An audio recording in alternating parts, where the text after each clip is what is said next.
What is up, everybody? It's Animac here for AnimeUproar, and today I will be breaking down the latest events in the 7 Deadly Sins story, including the return of some fan-favorite characters and the new developments in the intense battle against the Demon King, including the Demon King's new Demon King Cthulhu form. We're also going to be discussing why Zeldris is a true man of culture, and lots of other crucially important things, so let's get into it. If you enjoyed the 7 Deadly Sins content on this channel and you want to see more, please leave a like to let me know, it really helps. And if you happen to be new to AnimeUproar, don't forget to subscribe and hit that notification bell to turn on all notifications. You can also check me out on Twitter and Instagram at AnimeUproar for all the latest 7 Deadly Sins news and updates. And finally, this video will of course contain manga spoilers for the 7 Deadly Sins story. We are dealing with the latest developments in the story, so please proceed with caution, you have been warned. Chapter 330 begins where the previous chapter left off, with the commandments finally leaving Zeldris' body after Zeldris managed to spank his daddy back in the spirit world. As Zeldris regains his body and his normal kawaii form, the Demon King tries to force the commandments back into his son's body. However, Bond quickly uses Snatch to take Zeldris out of the path of the Demon King, and both Gelda and Zeldris are grateful to Bond for moving Zeldris out of harm's way. Meliodas congratulates his brother for overcoming the Demon King. Then Meliodas proceeds to comment on what we've all been thinking, Zeldris' tendency to just stick his face right inside Gelda's ample bosom. I mean, I commented on this before, Zeldris really does like those vampire jiggles. And don't get me wrong, I'm not judging at all, but it is pretty funny that Zeldris does this type of stuff in the middle of an epic battle against what is probably the final boss in the entire series. I actually think that these cute and funny moments between Zeldris and Gelda are meant to underscore the evolution of Zeldris as a character. When he was first introduced, Zeldris was always fierce and angry, and he is obsessed with the idea of maintaining a strong reputation as the heir to the Demon King. When we first met Zeldris, we never would have imagined him in such a position, smiling and blushing while resting his face in his girlfriend's cleavage. But the more we've learned about Zeldris as the story has progressed, the more we realize that there is a lot more to him than it first appears.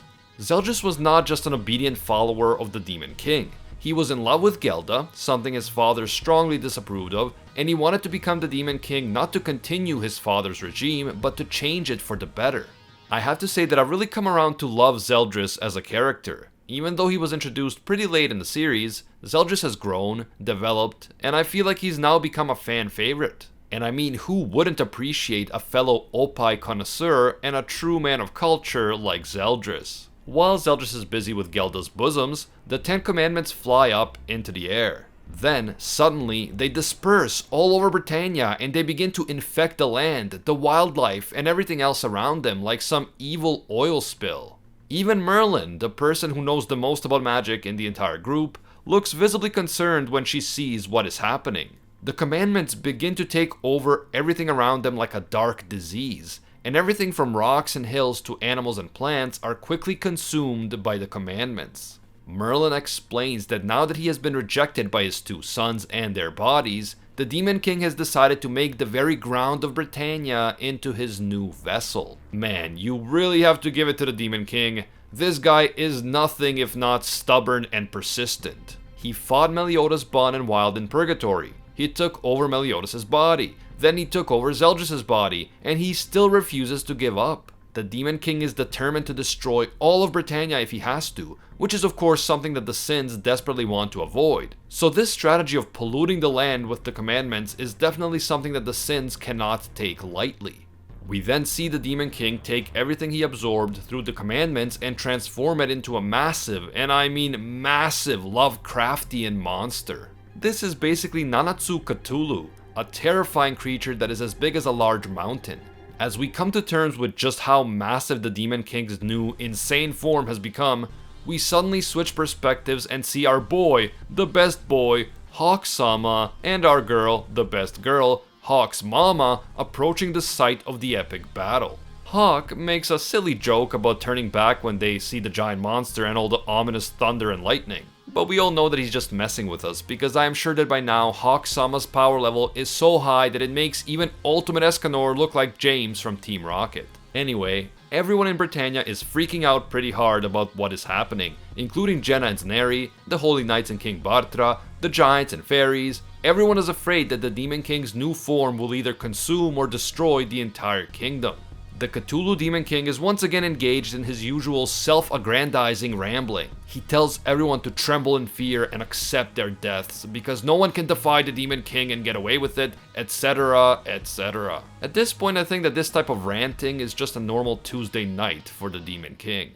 The Demon King is wondering why the Sins are not trembling, and why instead of feeling afraid and hopeless, they actually look confident. Deanne says that she is not afraid because all her friends are here. King says that he is not afraid because he has a wedding to plan. And Gother, you know what? I'm not going to even try to understand what Gother said. I am not a licensed psychiatrist.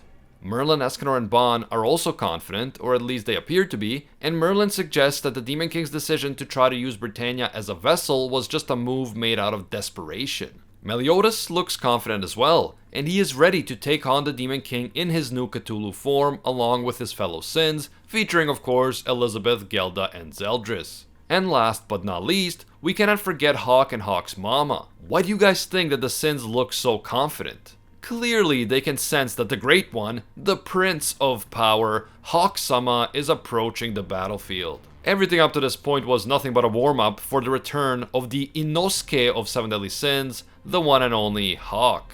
Seriously though, as far as we know, Hawk and Hawk's mama had been in purgatory, and time passes much more slowly there than in the real world. With that said, it is quite possible that they have unlocked some new form of power or some new hidden knowledge that will end up being useful in the current battle. After all, if this wasn't the case, then why would Nakaba Suzuki have Hawk and Hawk's mama go to purgatory and then reappear at this exact moment?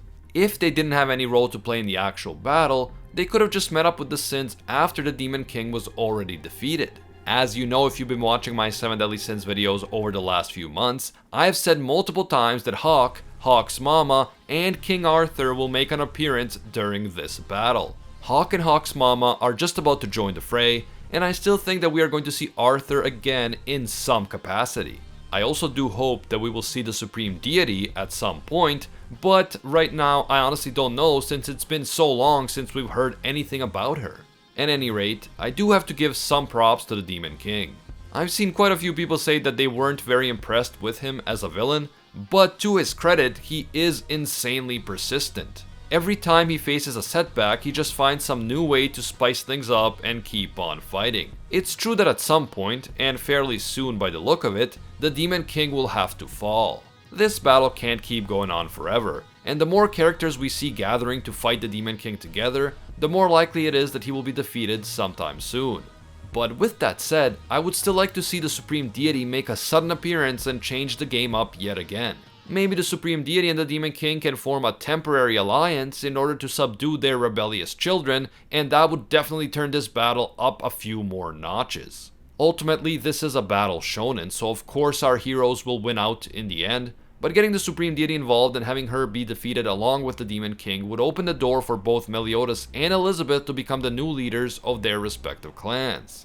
And they could then use those positions to finally bring about peace between the demons and the goddesses. If they can defeat the Demon King, but the Supreme Deity is still just chilling inside the Celestial Realm without ever having to actually fight anyone, then it's kind of hard for us to see how the story can be resolved. From what we know so far, the Supreme Deity seems to be just as responsible as the Demon King for the Holy War and all the pointless pain and suffering it has caused over the course of thousands of years. We know from the behavior of people like Ludoshel that the goddess leadership has serious hatred and aggression issues, to put it mildly. So the idea of letting the Supreme Deity just continue with business as usual seems a bit illogical. If you were to ask me to be objective and tell you what I think will happen next, I would say that from a narrative perspective, the Supreme Deity needs to appear and some form of resolution needs to occur surrounding her as well. If that does happen, we could be looking at 20 more chapters or so before the series ends. Although, to be honest, the fact that it's taken this long for the Supreme Deity to become relevant kind of makes me second guess myself. Like, maybe Nakaba Suzuki will just have her keep chilling in the Celestial Realm while all this stuff is happening in Britannia. We'll have to wait and see, but I'm definitely excited to see what is going to happen next. Let me know what you guys think. Are you happy to see the glorious return of Hawk and Hawk's mama? And do you think that they gained some new form of power or some new important knowledge while they were away? If so, what do you think that this knowledge or power might be? Finally, how about our boy Zeldris? A true Wamen respecter and appreciator. Well done, my friend. Well done.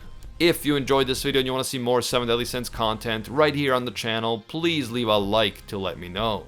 And if you happen to be new to AnimeUproar, don't forget to subscribe and hit that notification bell to turn on all notifications. Remember that you have to make sure that you turned on all notifications if you want to see our videos. If you don't, YouTube will bury them. You can also follow me on Twitter and Instagram at AnimeUproar for all the latest 7 Deadly Sins news and updates. I want to give a big thank you to all of our AnimeUproar patrons who make videos like this one possible. Special thank you to all of our Pro Hero tier patrons, including the one and only Gilgamesh, Nothing But a Fan, Jason Wilson, King Zeldris, Angel Cruz, Steelers, Poet Pablo, Atropos Wraith, Viridala Beat, Ekarot GN, Anatoly Kazatsky, DJ Nathaniel, and Alpha Dio.